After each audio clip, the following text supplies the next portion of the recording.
오늘 여러분 강의 순서에 보면요. 제6의식과 정서, 선심서와 불선심서 나옵니다. 선심서, 그러니까 이게 전오식하고 육식에 관한 이야기예요. 이거를 이제 보시면서 다시 또 안식이라고 하는 파트가 전오식이 어떤 과정을 거치는지를 우리 한번 생각해 보기로 하겠습니다. 페이지 유식 30성으로 보면 8성에서 16성까지 오늘 진도 되게 많이 나가요. 8성에서 16성까지가 선심서, 불선심서 얘기입니다. 페이지 52에서 89까지. 다 이거 그 얘기를 하고 있거든요. 52페이지 한번 열어보시겠어요? 예, 52페이지. 자, 그러면 여기까지 일단 여기서 한 가지 여러분이 이제 이해하실 것만 이해하시면 되는데 뭐냐 하니까 저장식이나 그러니까 아레아식, 제8 아레아식이나 제7 말라식은요 무의식이에요. 우리는 기억을 못하면 알아차리지 못한다. 그걸 알아차린 수준이 되면 어디까지 갔어요? 아라한가에 이르렀다. 그러니까 그전에는 알아차리지 못해요. 그러니까 멈추지 않는 거죠. 계속 작동되는 거죠. 그런데 그냥 중생 수준에서 알아차려고 있어야 되는 의식의 영역이 뭐냐 하니까 제6식이에요. 그러니까 지금 앞에서 이야기한 이런 불선심서, 정서, 감정에 해당하는 거 있죠. 우리가 말하는 정서, 감정은 의식 영역이다. 그래서 나중에 이 뒤에 나옵니다. 구성 넘어가면은 기절하거나 잠자는 때를 제외하고는 안다 이 말이죠. 근데 과연 우리가 실질적으로 우리 생활에서 정말로 정서를 우리가 알아차리고 있느냐? 감정을. 모르고 있을 때 많죠? 그러니까 어때요? 니 질투하지? 이러면 뭐예요? 갑자기 화를 버럭 내게 돼. 내가 언제 질투했어? 너 나 미워하지? 그러면 내가 언제 미워했는데? 이렇게 인정을 못할 때가 많잖아요. 그러니까 자, 굉장히 중요한 파트입니다, 이게. 지금 수행의 출발 시작을 한다고 우리 자각의 시작점이 어딘가에 지금 굉장히 중요한 파트거든요. 뭐냐 하니까 감정은 우리가 알아차려야 된다는 거예요. 내가 감정이네. 내가 화가 난다든지 내가 누구가 몹시 밉다든지 내가 질투한다든지 여기 감정 나오거든요. 지금 불선심서 나올 때. 그럴 때는 내가 알아차려야 된다는 거예요. 사실은 알고 있어야 된다는 거예요. 그럼 모른다. 왜 모르느냐? 중생 수준에서 알아야 되는 건데 왜 모르느냐 이거죠. 그거는 우리가 여러 가지로 억압하거나 방어하거나 모르고 싶으려고 하는 거죠. 알고 싶지 않은 거예요. 인정하고 싶지 않아서. 그래서 인정이 안 될수록 뭐예요? 감정 상태에 대한 자각이 안 되는 거죠. 같은 얘기예요. 근데 감정은 알아야 된대. 그래서 제일 먼저 우리가 수행의 출발점으로 갈 때 가장 먼저 뭘 알아차려야 되냐? 이 유식구조에서 보면은 감정 상태를 알아차려야 되는 거예요. 감정 조절이 안 된다. 근데 내가 굉장히 수행을 많이 했는데 감정 조절이 안 된다. 이건 좀 유식 30성의 구제에 의하면 절대로 이거는 이치에 합당치가 않아요.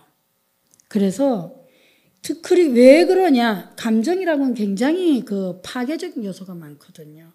그리고 막 감정 자체를 내가 억압을 한다 해도 어때요? 감정은 그 어떤 감기 바이러스나 전염 바이러스 전염병보다 굉장히 더 빠르게 전염되죠. 내가 아니야 괜찮아 이렇게 부정을 한다 그래도 어때요? 굉장히 내가 불편하고 있으면 상대방이 굉장히 불편해지고. 그래서 이 감정 부분이 그러니까 누가 무지하냐? 이 감정 부분을 알아차리지 못한다는 건 사실은 무지냐 아니냐의 수준이기도 하지만 이 불교 심리에서 볼 때는요. 이제 병이죠. 병이 좀 들었다. 이렇게 생각하시면 되겠어요. 내가 내 감정 상태를 자각을 못한 상태는 병이 든 상태입니다.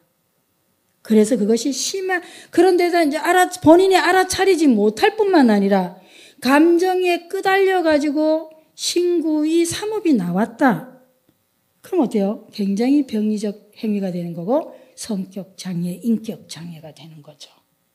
이제 불교 심리학에서 유식 심리학이라고 해야 되죠. 거기에서 볼 때 기준할 땐 그렇습니다. 그래서 이 부분에서 그런데 이제 우리가 물론 굉장히 깊은 지혜와 깊은 자비로서 역설적인 표현으로 할 수 있는 건 있어요. 치료적 차원에서 스승이 예를 들면 뭐 정신과 갔을 때 너무 불면증에 막 엄청 시달린다는데 행동치료의 한 기법은 뭐예요? 자지 마라 이렇게 합니다. 막 자려고 자는 처방을 해주는 게 아니라 뭐예요? 자지 말라고 해주는 거예요. 그것도 하나의 방식이거든요. 그럴 때는 뭐 그런 방식으로서의 치유적 어떤 지도 차원의 훈련 차원에서라고 그게 아니라 우리가 그냥 일반의 삶의 관계에서나 대인관계나 인간관계 이런 관계 속에서는 감정을 다루지 못하고 감정을 알아차리지 못한 상태도 이거는 이미 병이 든 거고 그래서 알아차리지 못할 뿐만 아니라 자기 감정에 끄달려서 몸으로 뭐예요? 화가 나면 주먹질을 하고 욕을 한다든지 아니면은 뭔가 아주 무슨 무서운 공격의 생각을 일으키거나 그런 것들은 다 뭐라고요? 행동장애요, 인격장애요, 성격장애. 요식심리학에서 볼 때요. 그리고 이거는 곧장 뭐죠? 주변을 굉장히 한패하게 만들고 주변을 굉장히 병들게 하는 아주 제1의 그거죠. 감정이요. 그래서 이 부분에서 우리가 이 치유라고 들어가거나 자각을 한다고 하거나 할 때 유식에서는 제일 먼저 해야 될 것이 지금 이 그림에서 미리 설명드렸듯이 내 정서, 내 감정에 대한 자각 훈련이 일어나요. 내가 화가 났으면 화난 걸 알아차려야 되고 질투하고 있으면 질투난 걸 알아차려야 되고 미워하면 미워한 걸 알아차려야 되고 좋아하면 좋아한 걸 알아차리고 그렇게 가야 된다는 거죠. 물론 뭐 그냥 알지만 이제 우리가 관계적으로 뭐 약간 내가 조절 그래 알면은 뭐예요? 이 조절이 되는 거죠. 자각을 하게 되면 조절은 저절로 일어납니다. 그래서 이 책에서 나를 취하는 마음 여행에서 바로 그 튜닝한다 해야 돼. 조율. 왜 뭐 이거 피아노 잡고 여기서 저리 옮겨가고 뭐 이 사람 치고 저 사람 치고 하면은 나중에 이게 막 뒤죽박죽 되잖아요. 튜닝해야 되죠. 기타 줄도 그렇게 되면 뭐 튜닝한다, 조율한다. 그래서 중요한 기법 중에 나오는 게 감정 조절, 조율, 그러니까 정서 조율, 그 다음에 기억 조율, 생각 조율, 감각 조율. 여기에 중요한 기법, 유식 30성을 베이스로 해서 개발된 프로그램의 조율 방법이 중요한 방법이 나옵니다. 제가 제 강의가 원래 좀 왔다 갔다 해서 말할 때 여러분이 두서없이 그냥 들으세요. 두서없이 들으면 오히려 더 여러분 머리는 더 이렇게 집중을 하면서 여러분 머리 안에서 이렇게 순서나 조직을 해요. 제가 너무 완벽하게 잘해주면 여러분한테 수동적으로 이렇게 듣게 돼요. 제가 대학원 마치고 심리학을 하다가 도저히 심리학에 한계가 있어서 한의학을 좀 해볼까 하고 근데 우리나라는 불행히도 뭐 이 사람이 능력이 되나 아니면 좋아하나 이런 것보다는 뭐예요. 이게 현재 어떤 사회에서 어떤 인정을 받거나 어떤 수준의 어떤 페이가 중요하죠. 그렇기 때문에 뭐 그 사람이 어떤 자질이나 아니면 그 사람의 취향이나 취미나 이런 걸로 우리는 선택하는 기회는 굉장히 없어요, 우리 사회에서. 그래서 제가 편입을 할 수 있어야 되는데, 그게 안 되더라고요.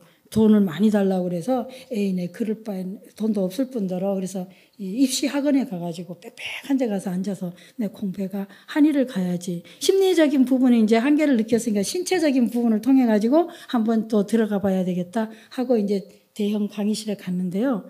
거짓말 안 못하고 뭐 1000명 유명 인기 강사분들 1000명 막 1500명 이렇게 앉혀놓고 여기보다 훨씬 크죠 칠판이. 그래서 막 하고 양쪽에서 이렇게 조교가 닦고 가는데 정말로 넉넉고 너무 막 넋을 놓고 있어요. 너무나 막 빈틈없고 완벽하고 너무나 청산유수로 설명을 잘하니까요. 그래갖고 넉넉고 이렇게 듣고 난 다 하는 것 같은데 돌아 나오면 하는 게 한 개도 없어요. 내가 전혀 작동을 안 하는 거야. 왜냐? 너무나 짜임새고 내라고 하는 거 우리가 인지 저거에서요. 어느 정도 내 인지 부조화나 뭐 조금 익숙하지 않아요. 뭐요? 어텐션 주의가 탁 가잖아요. 너무 완벽하게 그냥 술술하니까 그냥 가만히 있다. 그러니까 우리가 뭐 그냥 만약에 뭐 이렇게 돼 있고 이게 이제 이렇게 돼 있으면 당연히 얘를 갖다 똑같이 이렇게 돼 있어도 얘는 13이라고 하지만 우리가 앞에 뒤에 뭐 이런 게 있으면 얘는 B라고 이해할 거란다. 우리 머리가 저절로 이렇게 능동적 처리를 해주거든요. 그리고 이렇게 돼 있는데 요만큼 비었다고 이거 원 아니라고 여러분 주장할 사람 아무도 없어요. 우리 머리가 이 정도 빈 거 이렇게 다 이렇게 메꿔 가지고 그냥 원으로 동그라미로 이해한다고요. 그러니까 굉장히 그러려면 어떻게 돼요? 우리 머리가 굉장히 이렇게 안 졸리게 이게 능동적으로 이렇게 작동을 하죠. 제가 영화를 한 편 봤는데,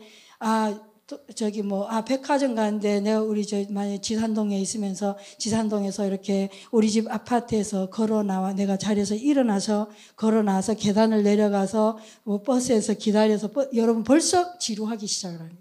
그거 누구나 다 그렇게 하는 거지. 백화점 가려면 버스를 타든 택시를 탔겠지. 근데 그걸 일일이 다 기술한다고 생각해 보세요. 그냥 껑충껑충 얘기하면 알아서 메꿔가면서 듣잖아요. 그러니까 우리가 어떤 얘기는 굉장히 지루하다, 어떤 얘기는 너무 좀 황당하다.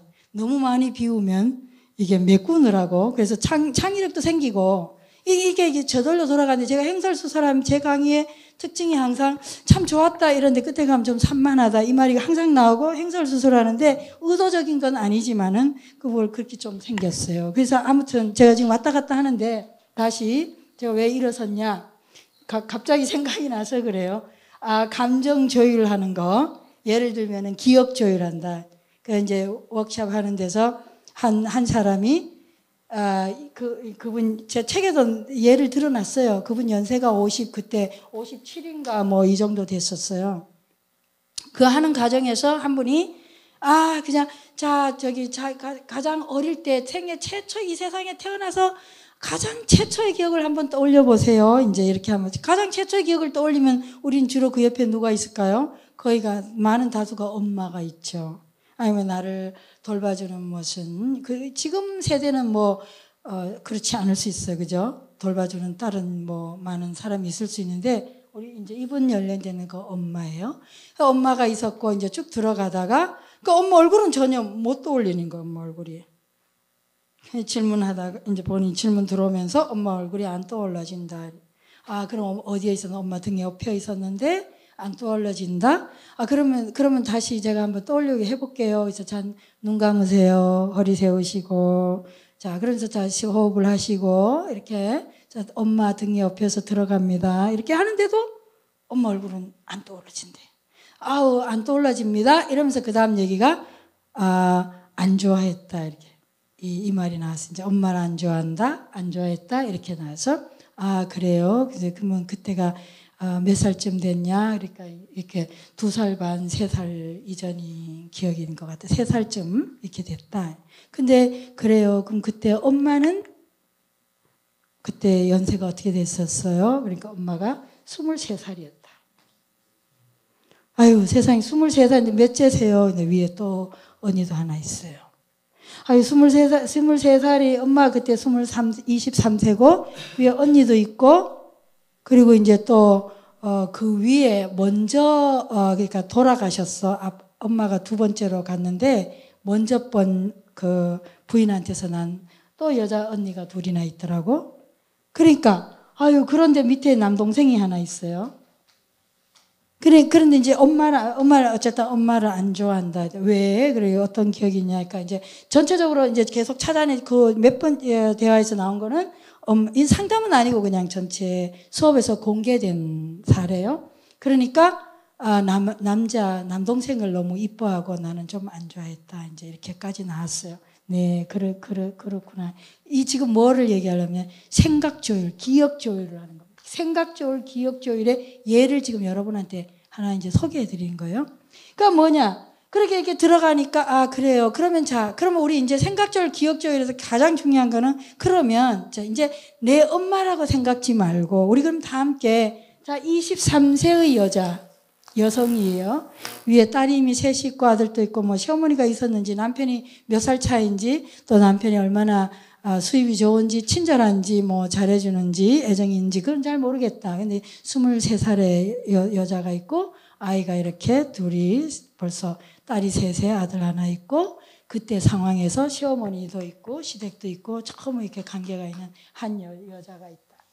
이 여인이 갖는 이제 이런 상황에서 여인에 대한 제가 몇 가지 특징을 이렇게 기술했을 때 이 여인이 생에 대해서 일상에 대해서 느끼는 또 삶의 무게나 이렇게 어떠냐 그러니까 금방 거기 같이 이제 다 같이 해봅시다 했을 때 여러 명이 눈물을 글썽글썽하게 첫 번째 떠오르는 느낌이 뭡니까? 그러니까 연민심이다.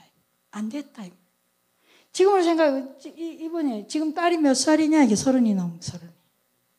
그런데 불과 23살밖에 안 됐네. 그러니까 자, 그러면 57세의 이 딸이 나가 지금 57세지만 여전히 내 기억 속에 엄마가 23살임에도 불구하고 나는 뭐예요? 나는 3살에 내가 23살을 보고 있는 거예요. 기억하고 담고 있는 거죠. 그러니까 여전히 섭섭한 마음이 있는 거고 조금 어떤 이거 말고 또 다른 거에서는 용서가 안 되는 부분이 있고. 그런데 자, 이거를 하지 말고 지금 내 57세인 내 한 여인이 한 여자로서 한 여자를 바라보는 거예요. 어떻게 보일까? 그리고 이때 이 많은 아이들과 조건들. 그리고 그때 그래도 뭐예요? 그나마 그러면서 어떨까 해서 그때 이분이 이렇게 쭉 들어가니까 나중에는 그래도 그 엄마가 나를 업어준 거, 또 밥 준 거, 여러 가지를 생각해보면 우리는 섭섭한 거는요, 진짜 몇 개 안 되거든요. 굉장히 강하게 각인돼서 그렇지. 우리 옛날에 요즘은 뭐 모르지만 옛날에는 왜 쌀 같은 거 다 일해서 먹었잖아요. 그러면 어때? 성질 안 좋은 사람 같으면 어때요? 돌 한 번 씹었어. 인상 팍. 두 번째 씹으면 이래 돼. 세 번째 급한 사람이 이게 제가 살 때 여기서 대학 다닐 때 자취했을 때 그 집 아저씨는요 밥상을 들어 엎었어요. 그런 사람도 있었다니까 성질 안 좀. 그럼 이게 뭐야? 이게 뭐 밥이야 돌이야 뭐 이게. 아니 밥 한 그릇에 아무리 내가 돌을 3개를 씹었기로서니 쌀이 많지 돌이 많겠어요. 이건 밥이지. 그럼에도 불구하고 뭘 기억해요? 돌이라니. 그렇듯이 우리가 많은 기억 속에는 사실은 참 많이 친절하고 애쓴 거 많은데 너무나 섭섭한 한 사건을 굉장히 강하게 기억을 하거든요. 왜 기억 조율이고 생각 조율이 나왔냐는 게 지금 배경을 설명해 드리는 거예요. 혹시 이제 이 가운데 여러분들도 만약에 내가 누군가에 의한 내 남편, 내 아내, 아니면 내 친구, 아니면 내 엄마, 뭐 누군가에 대해서 여러분이 떠올라질 때 정말 수많은 그런 시간 관계 속에서 어떤 사건이나 어떤 것 때문에 나는 꽉 막혀가지고 고정돼서 거기에 착 돼가지고 우리가 집착하지 말라 하는 게 뭐 대상을 막 소유하고 싶어 하는 것만 집착이 아니에요. 어떤 기억이든지 뭐든 그렇게 탁 붙으면 그것이 흐르지 못한 그 집착이에요. 왜냐하면 보세요. 3살인데 57세인데도 여전히 3살에 이렇게 이 기억에 막혀 있거든요. 그래서 이런 거를 기억을 조율해 준다. 생각을 조율해 준다. 여기에 기법은 뭐겠어요? 다 탈동일시 기법을 쓰는 거예요. 심리치료에서는. 제가 쓴 기법이 뭐냐니까 이 기억을 나의 기억으로 나의 경험으로만 국한시켜서 생각지 나의 엄마다 하지 말고 이 시점에서는 57세 여인인 내가 23세의 한 여인을 객관적으로 비춰보는 거죠. 그렇게 비춰봤을 때 그때 그 상황에서 볼 때 23세 너무너무 어리잖아요. 그리고 너무너무 현실적인 그 무게들이 현실에서 감당해야 될 것이 많죠. 그럴 때 그 나 하나에게 째려봤다든지 뭐 우유를 쏟아가지고 때렸다든지 아니면 뭐 뭐를 엎어서 나를 때리게 나는 너무나 충격적 상처를 갖고 있지만 이 한 여인의 입장에서 볼 때는 그 많은 어떤 현실의 관계나 무게나 힘겨움에 의해서 그럴 수 있었다는 거예요. 그래서 여기에서 그런 조율을 하면서 이제 용서하고 이해하고 그럴 수 있는 거예요. 이런 데서 굉장한 치유가 일어납니다. 그래서 우리가 많은 경우에 이런 어떤 그 기억의 갭 그리고 또 이런 이렇게 고정돼서 우리가 못 벗어나는 것들은 생각을 조율하거나 기억을 조율하면서 이런 것들이 해소되어질 수 있다. 이제 이 말씀을 드린 거예요. 그러니까 이때에 일으켜졌던 감정, 이때에 경험되어졌던 감정이 그 기억과 함께 고스란히 저장돼 있어서 이런 것들이 오랫동안에 그 우리의 어떤 그 편안함이나 자연스러움이나 따뜻함이나 이런 좀 선심소의 상태를 유발하는 그런 걸 장애하는 거죠. 그 이제 그런 얘기고, 사실 요거 말고 이제 여기서 이제 또 하나 지금 기억의 파트에 가서 말씀드렸어요. 자, 다 잊어버리시고 하나, 감정은 기억하는 게 정상이다. 사실은 알아차리는 게 정상이라는 거죠. 의식하는 게 정상인데 내 감정을 그때그때 잘 모른다. 그 감정이 난 순간에 알면 어떻게 되겠어요? 감정의 노예가 안 되죠. 감정이 내가 안 되잖아요. 왜? 내가 감정을 보고 있으니까. 그렇게 되면 뭐요? 감정은 굉장히 많이 이렇게 조절되죠. 내가 감정을 알아차리지 못하기 때문에 모르기 때문에 어떻게 돼요? 감정에 휩쓸려서 심하면 죽일 수도 있는 거고 온갖 그런 파괴적인 그런 공격적인 이런 불건강한 많은 그런 신구의 사mov이 일어나게 된다. 그래서 1차적으로 수행에서 마음치유에서 1차적인 그 단계가 뭐냐니까 감정을 알아차리는 거예요. 감정을 알아차리는 게 굉장히 중요해요. 네. 그리고 여기서 또 하나 이제 이해하셔야 될 건 이제 표상하고 심상 이야기가 나오는데요. 그러니까 우리가 이제 표상이라면 거죽 표자예요. 거죽의 모양. 심상은 뭐예요? 마음의 모양입니다. 그러니까 거죽의 모양이라고 하는 건 표상이라고 하는 것은 우리가 뭐 이런저런 우리 지금 눈에 보이는 형태들 있죠. 그런 형태들을 보고 거죽을 보고 그 모양을 결정짓는 거죠. 내가 외로우니까 달이 뭐 쓸쓸해 보인다든지 뭐 아니면 뭐 바람이 차갑게 느껴진다. 뭐 나의 어떤 그런 마음 상태에서 어떤 대상을 보고 또는 뭐 이게 하나의 문화적으로 내려올 수도 있죠. 뭐 아주 그냥 뭐 백합을 뭐라 그러죠? 굉장히 순결한 백합. 뭐 백합이 뭐 순결하고 뭐 또 뭐 어떤 꽃은 뭐 안 순결하고 아주 뭐 그거 아니잖아요. 그런데 우리가 그렇게 투사해서 이해하는 거죠. 그런 것들이 우리 많이 있죠. 그래서 이제 그런 것들을 표상이라 그래요. 또 뭐 새끼줄을 보고 뱀으로 오인했다. 뭐 그런 것도 표상이죠. 순간적 착각. 그러니까 여러 가지. 근데 이제 심상은 뭐냐 하니까 생각이 만들어낸 모양입니다. 생각이 만들어낸 거 뭐 있을까요? 거북이 털. 실제로 거북이 털이 있나요? 없나요? 없죠? 근데 제가 거북이 털 하니까 여러분 지금 막 절대로 안 만들려고 그래도 여러분 이미 거북이다 털 이렇게 그렸죠? 토끼 뿔 하면 어때요? 안 하려고 그래도 뭐예요? 상상력이 풍부한 여러분들은 토끼 뿔을 만들었다. 뿔이 없음에도 불구하고. 그런데 만약에 계속 하나님 이렇게 저렇게 저렇게 하면 어떻게 되겠어요? 만들어지죠. 형상이 그려진다. 그게 다 뭐에서 작용이에요? 우리 뇌의 작용입니다. 브레인이. 그래서 우리가 뇌를 너무 많이 믿으면 안 돼요. 뇌는요, 굉장히 이 이미지는 창조적이기도 하죠. 창의적이기도 하죠. 상상을 잘하니까. 그렇기도 하지만 사실이냐 하는 문제는 우리가 고민해 봐야 되죠. 심상이라고 하는 것은 어쨌든 만든 거, 생각이 만든 거예요. 민주주의, 또 뭐 사회주의, 또 간념, 심념 이런 것들 다 심상.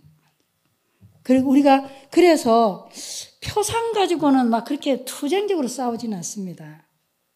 약간 이제 좀 문화적으로나 우리가 뭐 백합이 뭐 순결해. 근데 아니야, 뭐 백합이 순결하냐? 뭐지. 더럽게 생기대요. 비둘기 여기 굉장히 깨끗한데 비둘기 보고, 아유, 저 비둘기 하얀데 평화의 상징같이 안 생기고 너무 밥을 많이 줘가 욕심스럽게 뭐 별로 이쁘지도 않고 깨끗지도 않다. 누가 그랬다고 해서 그것 때문에 누가 그렇게 많이 화내거나 그 일로 다투진 않아요.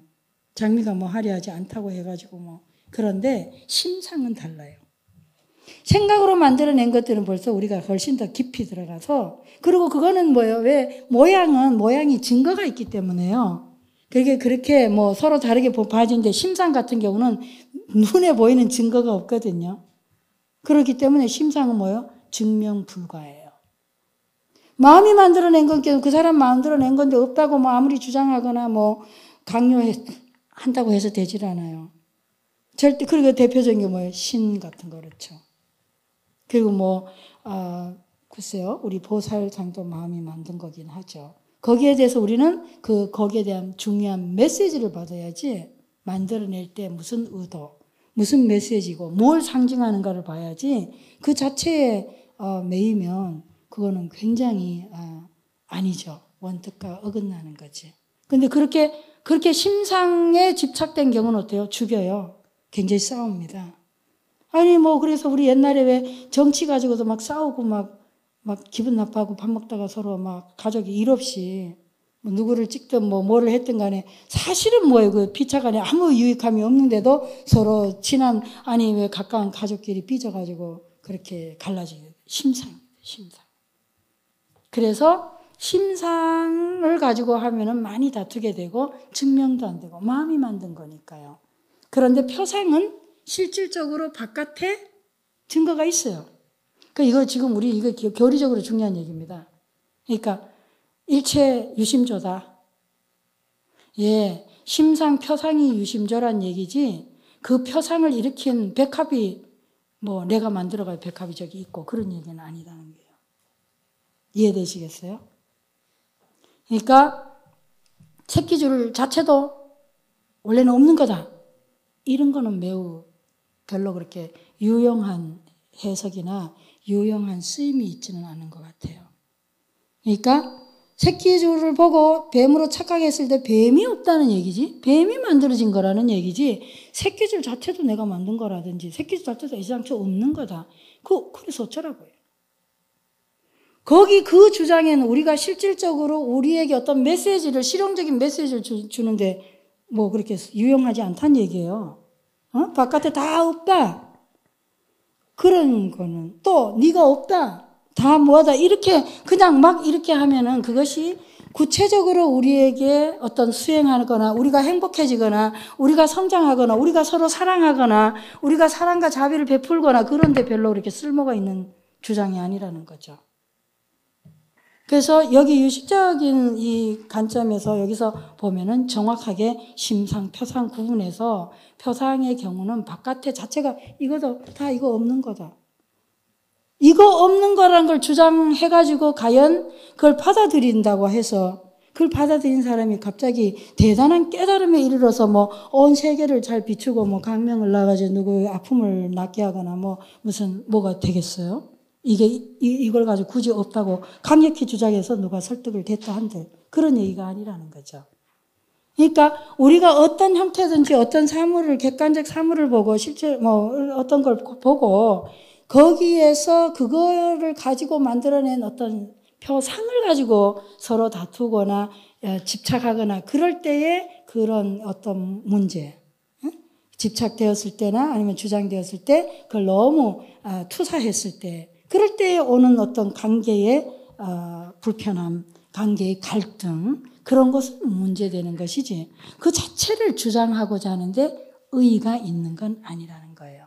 아마 이 부분은 나중에 그 힌두교 문화라든지 인도의 문화나 그런 그 어떤 그 차별화 그리고 인간의 어떤 그 본래 그 부처님 가르치면 정말 만인이 다 평등한데 인도의 그런 카스트 제도라든지 지금도 너무나 뿌리 깊게 남아있는 그런 인간 차별 조항들이나 이런 걸 보면은 정말 부처님이 왜 무아를 주장하시고 부처님이 왜 그렇게까지 이 집착하지 말라고 했는지 굉장히 공을 주장하셨는지 연기를 주장하셨는지 너무나 실용적으로 와닿게 될 거예요. 그런 거지 그냥 뭐 단지 뭐 무아 공 뭐 그거 알아서 뭐 하겠냐. 뭐 마음이 만들었다든지 뭐 있다든지 없다든지 그걸 알아서 뭐 하겠냐 이거야.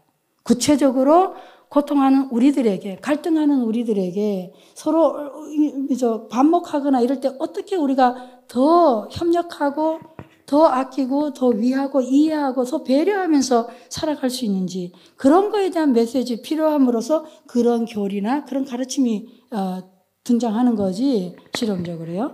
그런 거지 뭐 그 자체를 무슨 대단히 강조하는데 의미가 있는 건 아니다. 네.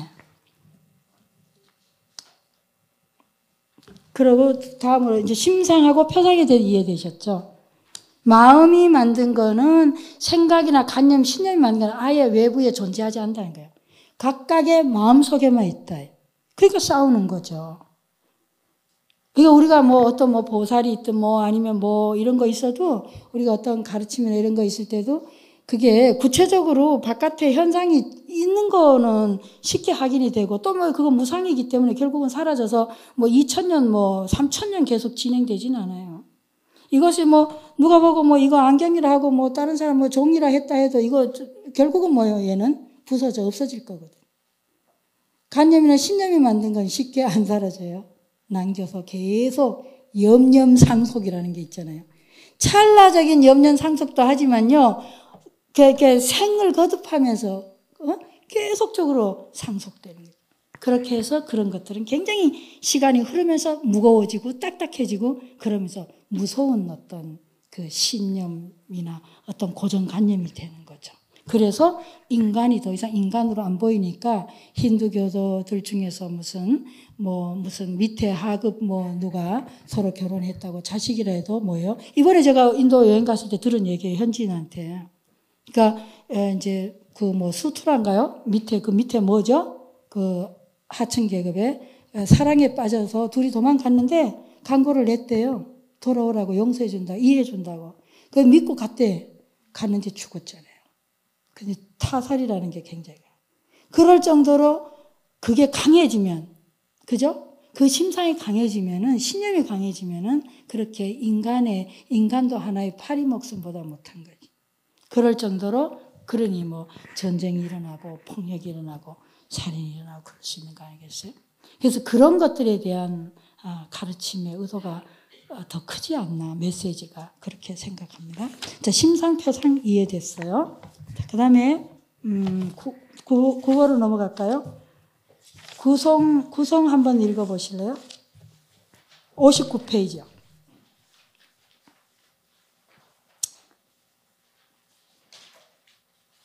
의식과 어감각식은 보편, 특수, 선의 세 가지 정신 요인과 연합되어 있다. 마찬가지로 탐욕, 분노, 어리석음, 암환 등의 근본 본뇌와 이해 수반에 일어나는 게으름, 불신 등의 2차적 본뇌와 연합되어 있고 쾌, 불쾌, 중성의 세 종의 느낌과 연합되어 있다. 이런 것들은 다 지금 현재 뭐라 그러죠? 선심서하고 불선심서 얘기해요. 이미 우리가 앞에서 기억, 경험의 아리아식이 되고, 그 다음에 만화식을 거치면서, 나올 때는 우리가 본 사물을 본 것을 있는 그대로 못 보는 거죠. 우리의 기억, 경험에 하나의 비추어서 보게 되고, 내 이고, 나라고 하는 내 아만, 내 자, 아만, 아의, 악연, 아치. 지난번에 말씀드렸던 거, 4번 뇌를 통해서 나오게 되거든요. 그래서 그런 것들이 하나의 선한 것으로도 나오지만 불선한 걸로 나와서 여기에서 중요한 거는 앞에서는 아직까지 행동으로 안 드러나고 의식 수준이 안 드러났기 때문에 선하냐 불선하냐를 결정 지을 수가 없는데 전오식, 육식에 오면은 명료하게 결정이 돼요. 선한 건 선한 거고 불선한 건 불선한 거예요. 그래서 여기에서 선한 요인과 불선한 요인에 대한 내용을 쭉 해놨습니다. 어디 보시면 있냐 하면은, 우리 몇 송 읽었죠? 9송 읽었나요? 그럼 10송을 보세요, 10송. 10송하고 전부 쭉 해가 11송까지 해서 16송까지 쭉 나오는데, 이거 보시면 다 나와 있어요. 66페이지 한번 보세요.